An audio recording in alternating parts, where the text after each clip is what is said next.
Okay, so where we left off on Monday was looking at finishing up the thermodynamics part. And if we think about A plus B, going to C plus D, the thermodynamics is really looking at these two parts.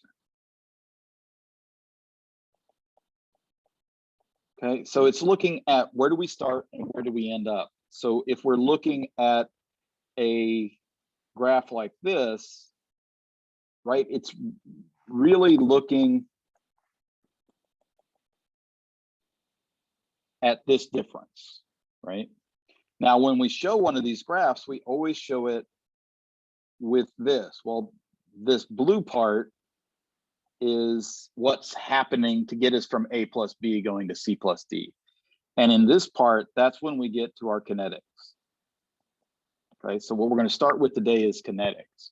So thermodynamics, you can think about that as steady state. Where do we start? Where do we end up?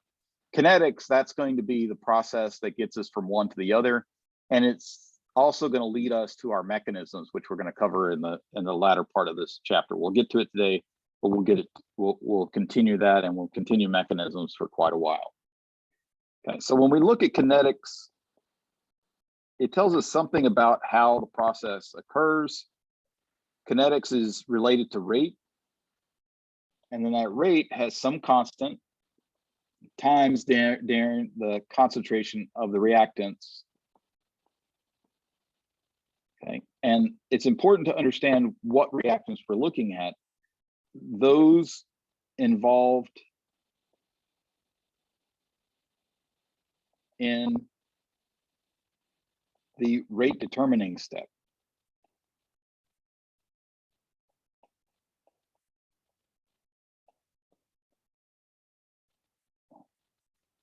Okay, so what that means is, let's say that we had this reaction, and we'll get more on this reaction later.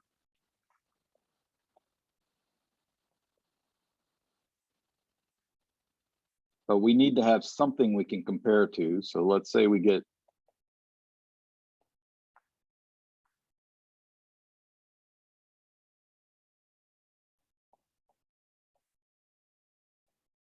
all right, so we're taking this tertiary carbon here, and we're going to be eliminating the bromine, giving me a carbocation in the middle, right? And then the chlorine attacks that carbocation to get me here. And of course, this could have gone backwards, right, at a couple of places. But what would be determined, let's say that the rate for this reaction was K times the concentration of just the bromine, not the chlorine. What this tells me is that the first step of this reaction, where just the bromine is reacting, right, this is changing, but the chlorine really hasn't done anything yet. What the rate tells me is that this first step is the slow step.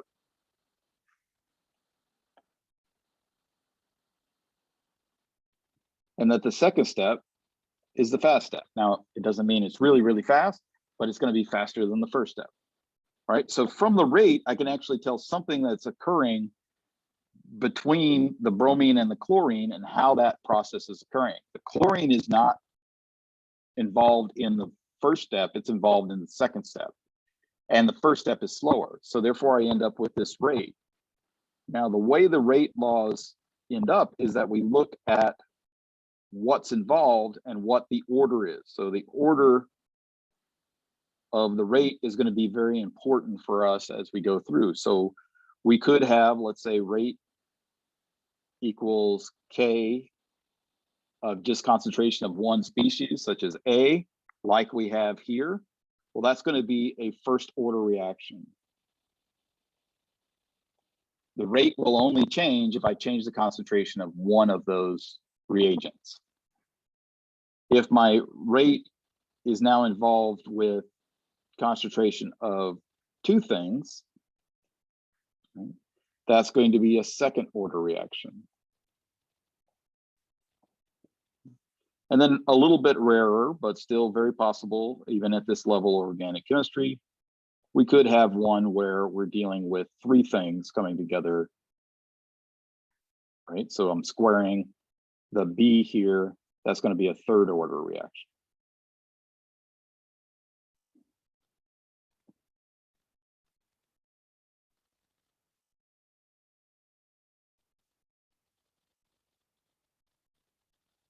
So whether a reaction is first order, second order, or third order depends on what the mechanism is and what things are involved.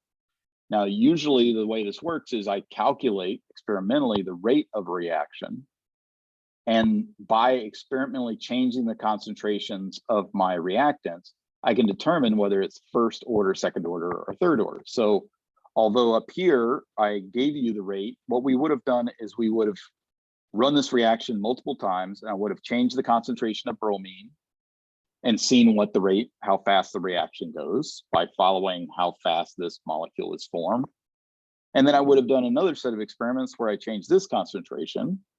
And then just to verify, I would have done another set of experiments where I changed both of them and followed the rate. And then from those, I would determine whether it was first order, second order, or third order, right? Fourth order, as you get up in the higher orders, the likelihood, if you think about it, you've got a lot of things occurring all at the same time in a slow step, and all of a sudden you get some possibility. You also, when you get some advanced, and you'll see this in biochemistry, is that sometimes you'll have reactions that have pre-equilibriums. And so you can have some slightly modified first order and second order processes. So the first process has to occur before the second one occurs, and the concentrations of those can increase. So if we think about enzymes, let's say that an enzyme had to have magnesium to process. Well, that magnesium related enzyme might be a first order reaction. But if I don't have enough magnesium, free magnesium in the solution, then all of a sudden that may not behave like a first or second order reaction, meaning that the concentration of magnesium in the system, and this happens in energy metabolism, if you don't have enough magnesium, free magnesium in the blood system, then all of a sudden the kinetics doesn't work just right? And all of a sudden you can slow down a metabolism process, not because of the metabolism, but because of a precondition of that metabolism. All right, I'll do this every once in a while. I won't do it too often, but many of you probably want to go to health professions, and many of you probably are going to take biochemistry. So whenever you see something, I see something like this, I'll go ahead and kind of foreshadow where this is going to be important to you later on.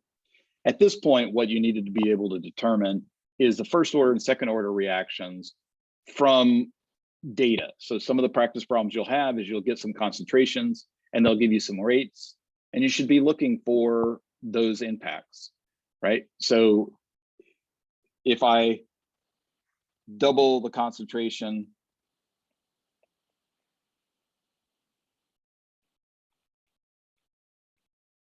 of A and B, and the rate doubles, what is that actually telling me about the reaction? Well, if I double both A and B, well, if we double both A, right, and B, what should happen to the rate? Should it double or should it quadruple if both were involved?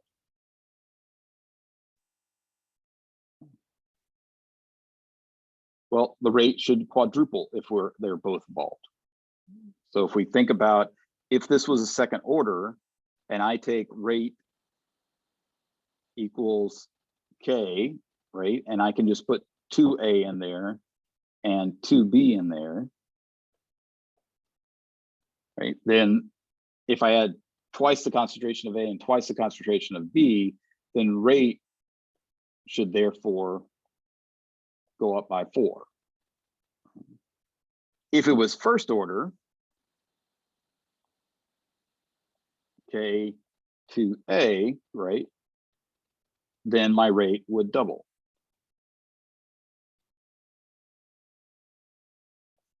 right? Go up by 2. If my rate was not A, but now was B, the same thing would occur.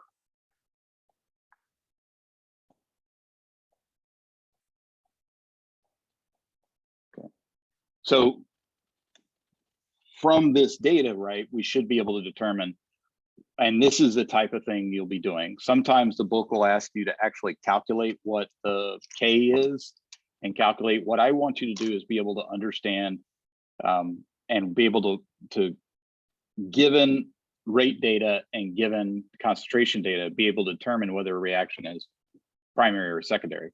In this case, right, what I've given you here, which is a really short question, right, you would not be able to determine whether a reaction was, whether it was first order with A or first order B. So how would you determine, what are the 2 experiments you would do after this experiment to determine whether it's, you know, is it this or is it that?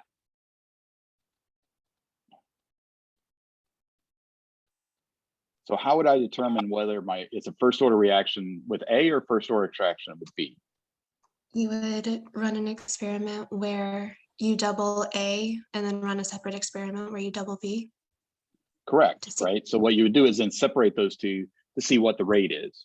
If I doubled A and I saw an impact, right, then I ran B and I saw no impact, then that would mean B is not involved in the rate determining step, but A is, which would give me this is the right answer, right? So when you see some of the practice problems, this will help a little bit more, but the concept of this is where I want you to focus, right? Is understanding conceptually what this is. When you get to PChem, if you go up to PChem, you'll do lots of calculations. In fact, I took a PChem kinetics class to do these kind of calculations. It was rather fun. I liked it, but the deep part for organic right now is to understand this. And this is also important to understand in enzymes, right? You're going to have some enzymes that are first order, second order. You have more third order enzymes than you would have in a free solution. Okay. All right. So there are some factors that will. Yes. Can you explain again how you would know if it was first order of A versus first order of B? Yeah. So we run another set of experiments, right, where we only doubled the concentration of A, right? So double concentration of A, and then we saw a rate doubling, right? So it got twice as fast, right? But then we ran another experiment where we ran 2B, and we saw no impact on rate. Okay, that makes sense. Since there was no impact from B, right? So since they have no impact on B, then B is not involved in the rate determining step. Okay. So there are several things that can impact the kinetics. I have one question. Sure. Okay, so going back to like the first order, second order, third order. So if it was a third order, would it be like 8 times as fast? 16, I think. 16. Okay. Well, wait, no, you're right. If I doubled and doubled, it would be 8. So it would be, yeah, it would be 8. Because 2 squared would be 4. 4 times 2 would be 8. You're correct, 8.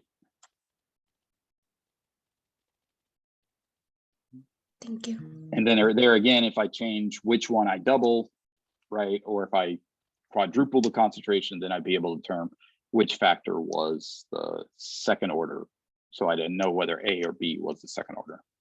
So what you need to do in these cases is do lots of experiments and change in concentration so you can figure out what's going on. But that is correct. 8 is correct. Okay. So factors that impact.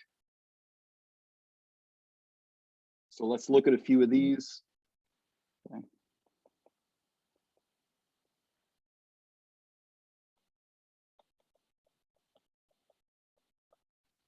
So energy of activation. When we look at our graph, we've always shown them with this slope, right? And what we focused on Monday was this difference, right? So delta G here, but there's also this difference, right? And this is the energy of activation, right? Or also given as just EA. That's the energy that I have to get over for this reaction to occur. So even though this is a spontaneous reaction, delta G is negative, right? This is a negative value. This is a spontaneous reaction, but this reaction is not going to occur until I get over the energy of activation. A good example of this is, let's say, natural gas. Natural gas is methane. Methane burning to give CO2 and water in oxygen is a very spontaneous reaction. It gives off lots of heat, right? We use it to cook with. But you can turn your gas on, and we're working with my kids now so that they safely turn on the stove, right? You need to turn it on, but you also need a spark, right? Well, that spark is the energy that's required to get over the energy of activation. So if I turn on gas and it's exposed to oxygen, it doesn't just automatically burn. I have to get over the energy of activation, and providing a spark, either that's electronic spark, as in most kitchen stoves, or if that's a match, right? And even a match, wood will burn, but you need to get over the energy of activation, right? And so you do that by exposing phosphorus to water vapor, which of course makes heat and burns the match, right? So you've got to get over the energy of activation. So this value here is that energy of activation, and these can be low, right? You could have one where you're very low energy of activation, right? Or you could have one where it's very high, right? Now, both of these are spontaneous reactions, but one has got a much smaller energy of activation than the other.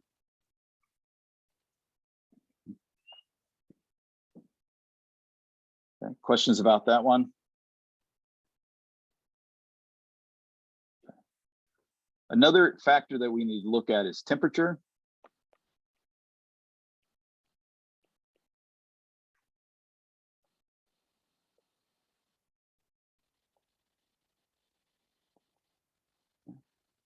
And if we look at temperature, what's happening in temperature is we're actually giving more energy to get over that energy of activation, right? So at a lower temperature, there's less molecules that will have enough energy to get over the energy of activation.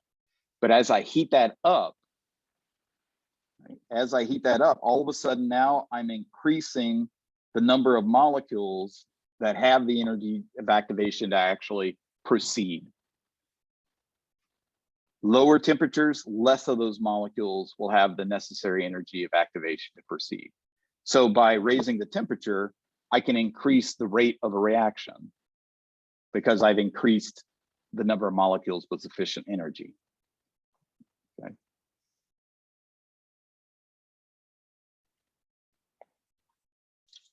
And later you'll see some reactions where it's positive. I mean, where you'll get,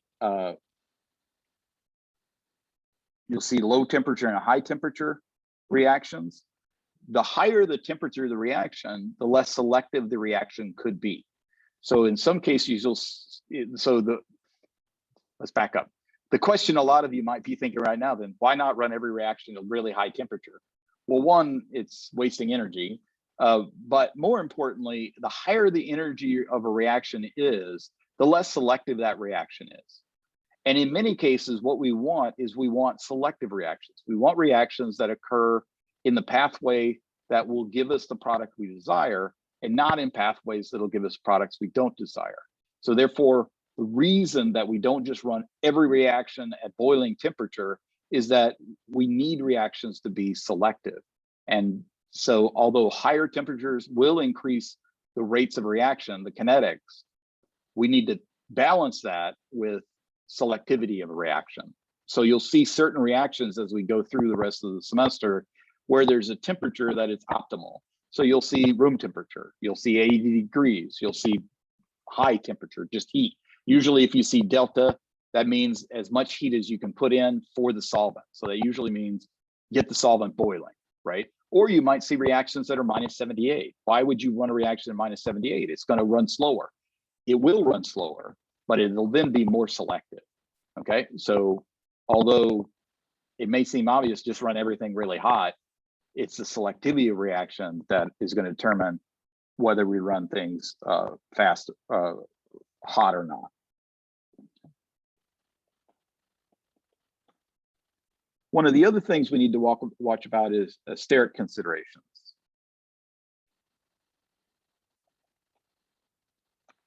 So if we think about, sodium and chlorine in a solution, right? Well, these are just two balls, right? So they're just two balls, two spheres in a solution. But if we start thinking about other possibilities,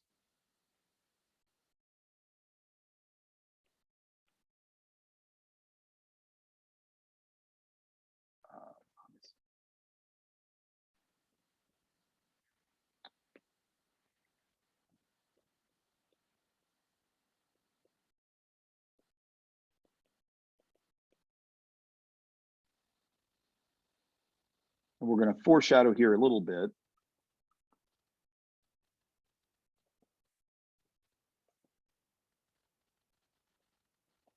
And NU means nucleophile. We'll get to that today. So nucleophile comes in here, kicks off my bromine. Nucleophile comes in here. There's brodane. Which of these two is going to go faster? Okay. Well, let me redraw one of these. The smaller one will go faster because it has less mass.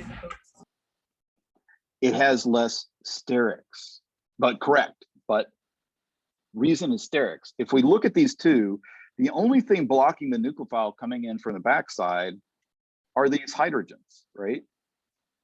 But whenever all of a sudden, even if I just add one more carbon here, all of a sudden then this nucleophile is going to be bumping into these hydrogens, right? They're going to be there. So the access of the nucleophile to the position it needs to react to get this bromine to leave all in one step is hindered, right? So this is steric hindrance.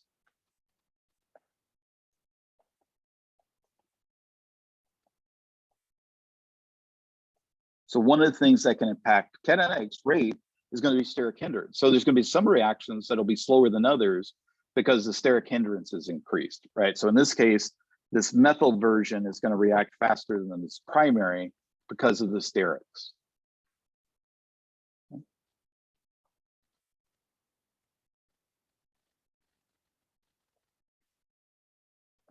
And then the other thing that can affect rate are catalysts. And your book says and enzymes, but we all know that an enzyme is just a biological protein form of a catalyst. So enzymes are catalysts, catalysts are enzymes. Not all catalysts are enzymes, but they do the same function. So what's happening in these cases is that we are seeing a change in the process. So if we think about what a catalyst actually is doing, is it's lowering the energy of activation, but it's lowering the energy of activation because it's actually changing the process. So if we think about this, and this graph is really good, it's out of your book, right? Is that it's not like we're just taking this curve and taking the curve down to here. It's not like we're just decreasing this number. What we're doing is we may be adding other steps in the process. So if we think about a pretty simple one that you'll see pretty soon, if I try to put hydrogen plus ethane to get alkane, I can stare at that all day long. It could occur if I put it under incredibly high pressure, like severely high pressure and severely high temperatures. But it also turns out that if I take and put this with platinum, this reaction will occur at room temperature. Well, that's not because it's just lowering the energy of activation. It's because now the hydrogen is reacting with the platinum to dissociate and react with platinum. And the ethene, in this case, is also adhering to the platinum. Because both of these are reacting with the platinum, it lowers the energy of activation, but not by just lowering, not by just doing this, right? But by doing this, right? You're changing the process. Same thing occurs with enzymes, right? Enzymes will change the overall process. Sometimes that is just by eliminating sterics. So one of the problems with sterics is molecules floating around in solutions need to be able to come in contact with each other with exactly the right direction. But in an enzyme, what I can do is hold one molecule, right? And then bring the other molecule in and actually position them to where their sterics no longer becomes an issue because I've now held them in place to get them to react, right? So catalyst enzymes are also important to this process. So the factors, you know, energy of activation, what is the base energy of activation? This term, if you want to know where this comes in, energy of activation is actually built in K, right? So up here, when we look at rate equals K, part of K is the energy of activation, not all of it. There's other factors in there, and K can change based on temperature, but the energy of activation is built into K. And there's a way to, when you get to physical chemistry, for those of you who do, there's a way to actually calculate energy of activation.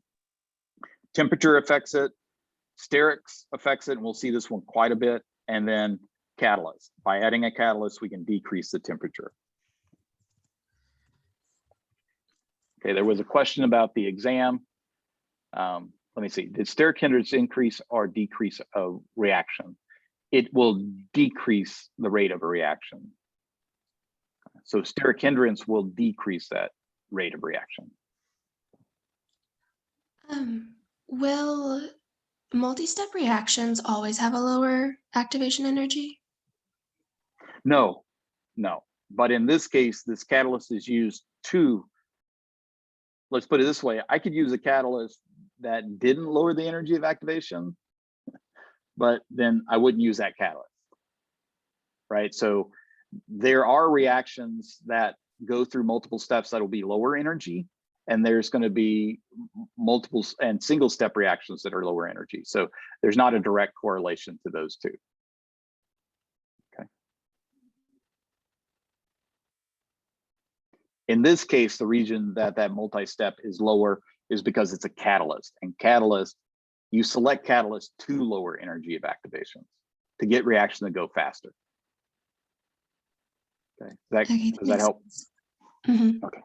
All right, so let's look at reading some diagrams.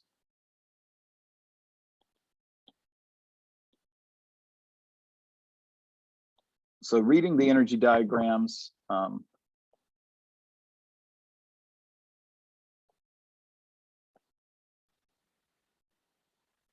so kind of what I pointed at before, right? For kinetics, it's really what we're looking at is this process. The rate of the reaction is going to be shown by this. It could be shown if we have multi-steps. And then thermodynamics is really the steady state, right? Where do we start and where do we end up? That's going to give me my delta G. Then from the delta G, I could get the equilibrium constant. I could get the delta H or the delta S, right? So the difference between reactants and products gets me all that thermodynamic information, where kinetics, right, gets me, is shown by that my transition states and potentially my intermediates.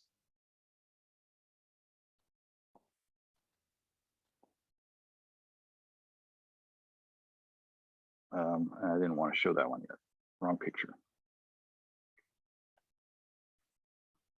We also have transition states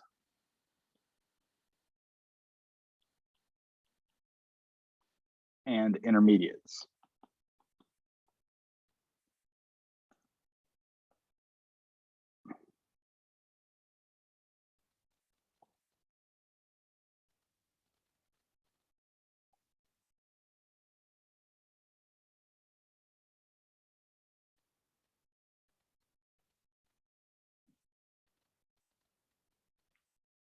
So in this first reaction, we really usually refer this to a one-step process or one-step reaction, right? And this peak here is my transition state, often shown by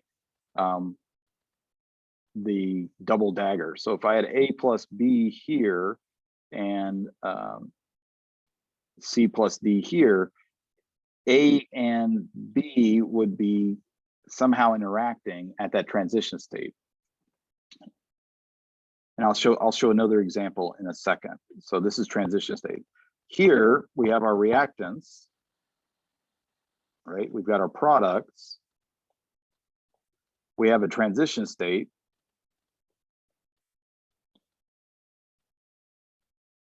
Right? And transition states, you can think about them as the hybrid between the first and second process. So between the reactants and the products in the first one, and then the intermediates in the second.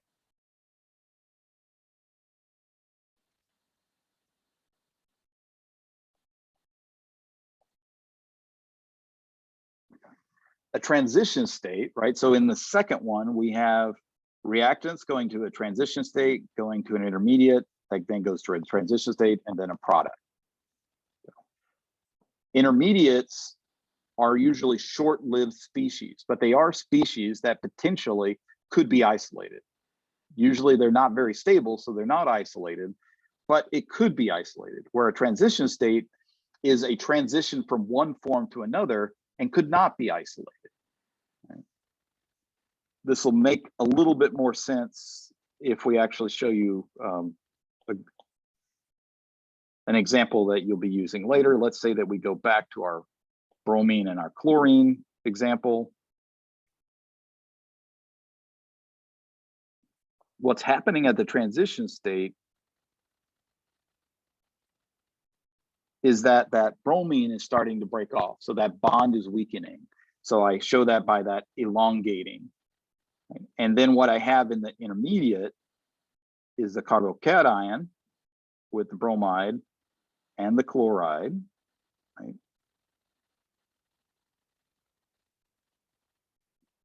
And then this transition state is the partial bond to the chlorine, getting me to the chlorine bond. So potentially I could isolate the intermediates, this carbocation. Carbocation is not very stable. I couldn't really put this in a bottle and let it sit around, but potentially I could isolate that. But if we think about this, these are partial bonds being formed. I'm not going to isolate those. So my transition states, right, are a transitional species from one to another, where intermediates is a process getting me to the product.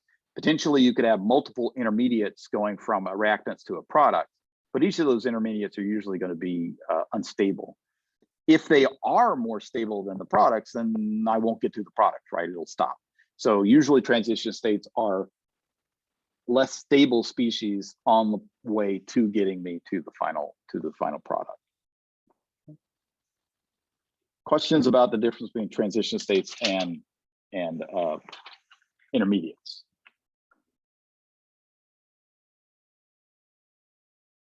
Okay. Now, not all reactions have intermediates, right? I can have a one-step process that does not have an intermediate. But then if I have a 2 or 3-step process, okay, when I'm using process here, I'm not meeting rate law, right? I can have a rate law that is second order, that is a one-step process, okay? So that's different, this is a process. So I've got to go through an intermediate, but if I have a 2-step process, there's going to be an intermediate, right? From going from reactants products.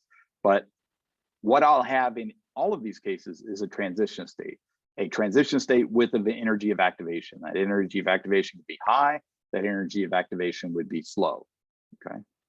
Now, if we look at the energy of activation, right? If I think about my I have 2 energy of activations here, right? I have that one, right? And we can call that 1, or we can change our color and call this 2.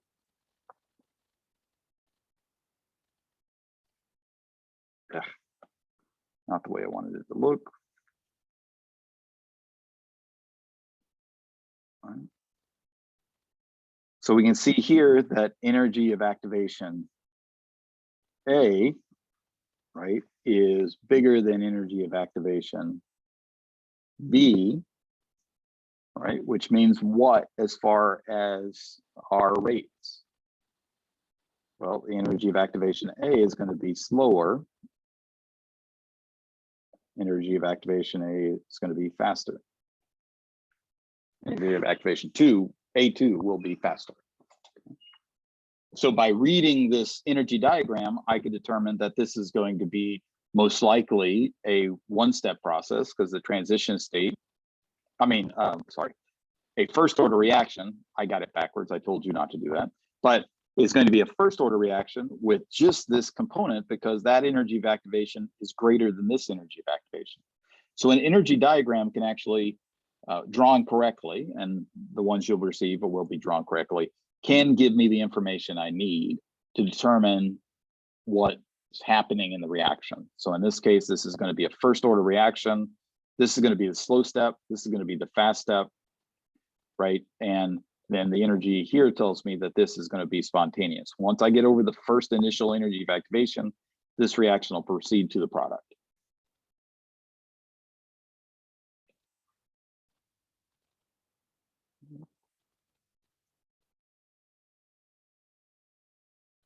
The last part in this section is the Hammett postulate.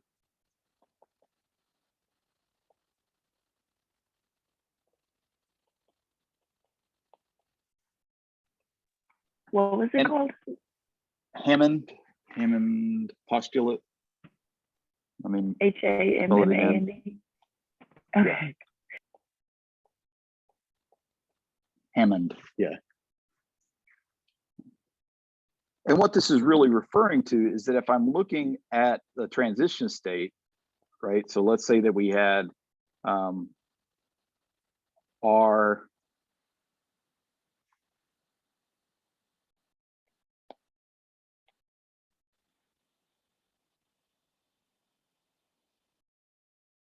okay, and this is, you're gonna have to take my word for it, right? But if this was perfectly in the middle,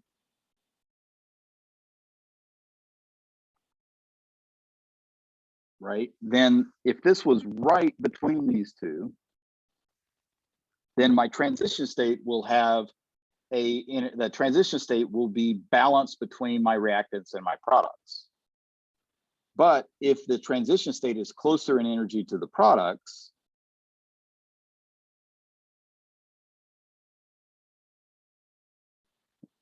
right? So if my products were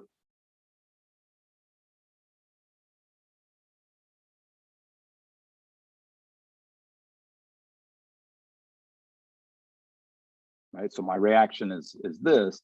What Hammond postulate is saying is that my transition state is going to be closer in energy, will look like whichever is closer in energy. So in this case, it's going to be more like this.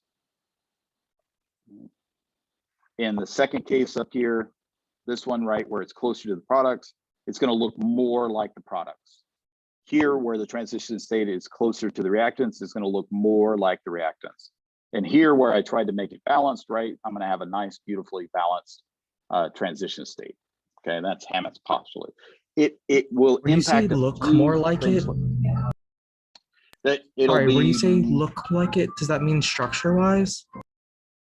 yeah.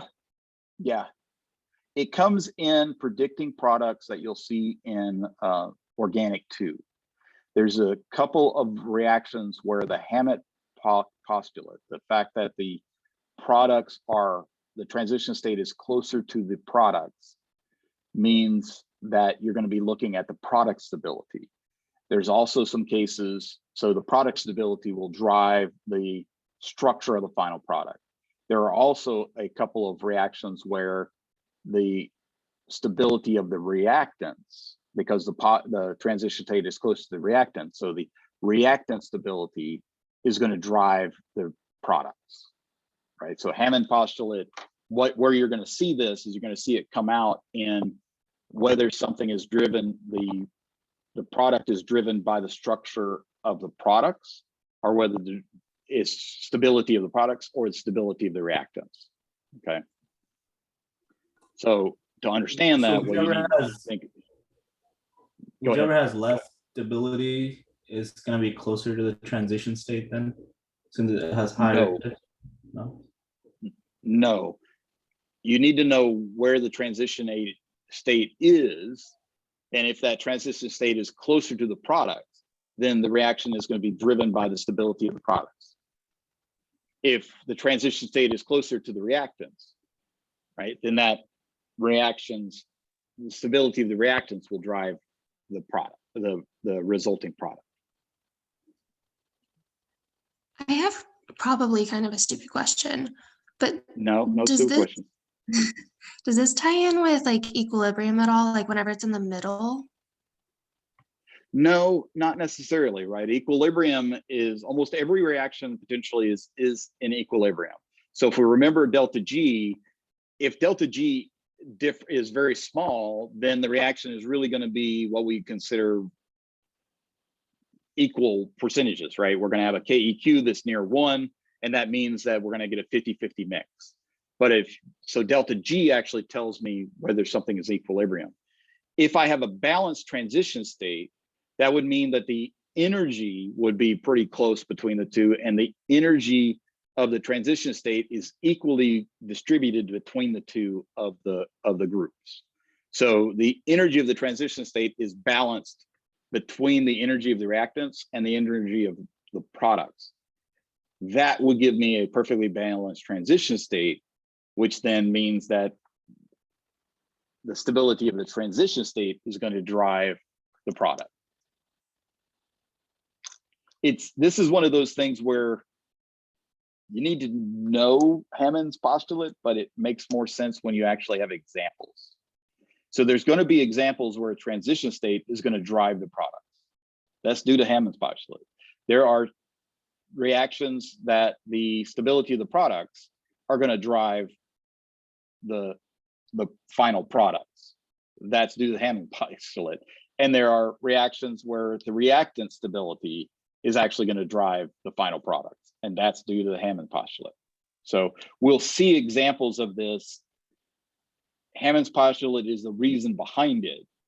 Hammond's postulate, it gets brought up again in biochemistry because it explains the selectivity of certain reactions.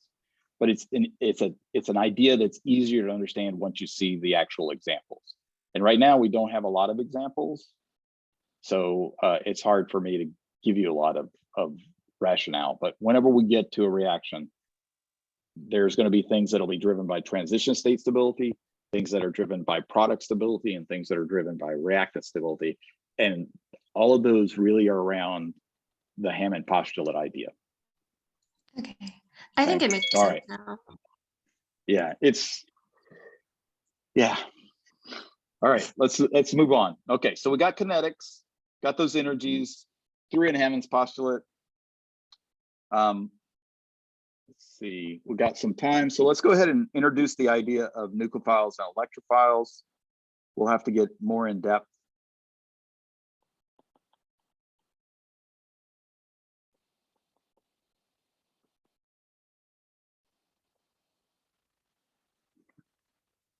So for nucleophiles, and I use NU with the lone pair.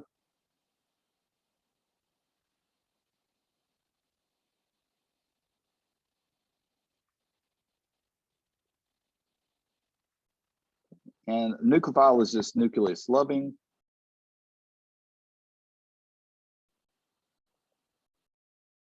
Right, so nucleus loving, that means it is seeking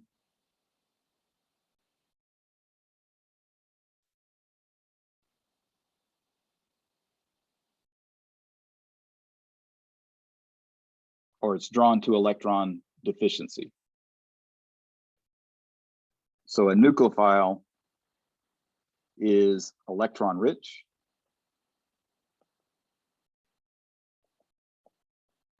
or has available electron density. Okay. So if we think about my examples up here, you can see this has got a negative charge, so it's got electron density. Here I've got a lone pair, so therefore it's got available electron density in the lone pair.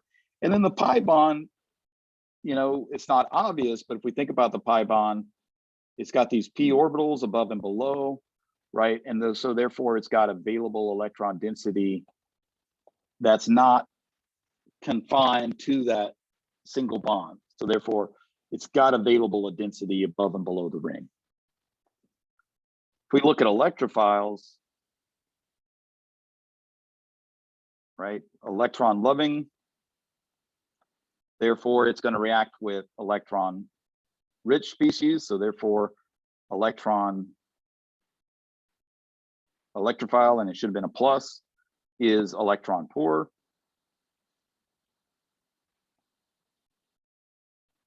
Okay, and that can be a species with like a carbocation, or that can be a species where we have a dipole moment, where we've got a partial positive charge on that carbon, right, because of the dipole moment.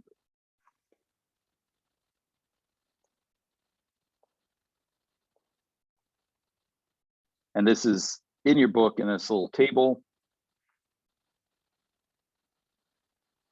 These are what we're looking for, right? We're looking for nucleophiles, that inductive effect that gives me a negative charge, right? Or a full negative charge. I would say that's the big thing that this is missing, is here it's kind of showing the negative, but you also have just a negative, right? So not an inductive effect, but something that is fully negative.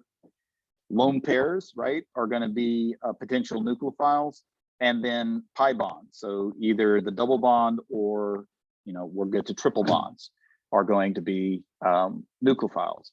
For electrophiles, the partial positive, right? So something that is electron deficient,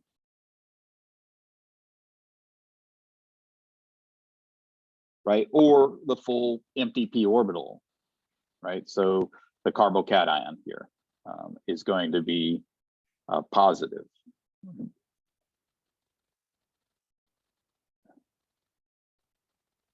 Electrophiles and nucleophiles, we only have a minute here, but next we'll get much more into this on Friday, is going to be very much like acids and bases. Identifying whether something is acidic or basic helps you understand acid-base reactions. Nucleophiles are adding on top of that and expanding that. We'll be able to look at reactivity of nucleophiles and electrophiles, but one of the things we need to be able to identify is nucleophiles, nucleophilic positions, electrophiles, and electrophilic positions. And that's going to help us determine the reactivity. And we'll work several of these practice problems on examples on Friday. Okay. I hope to have some book assignments up later today. The sapling is active, and I'll have that assignment. It is ready if you want to go look at chapter 6. It's there. I've selected the questions that I think are important, but I do need to add a due date so it'll show up on your assignments. And again, that is optional. It is an additional cost, and you don't have to do it. And then I'll be posting the Action Center problems for this area. I still need to double check that the book hasn't changed enough to cause any issues. So, all right. With that, we'll go ahead and stop the class. If you have any last minute questions, please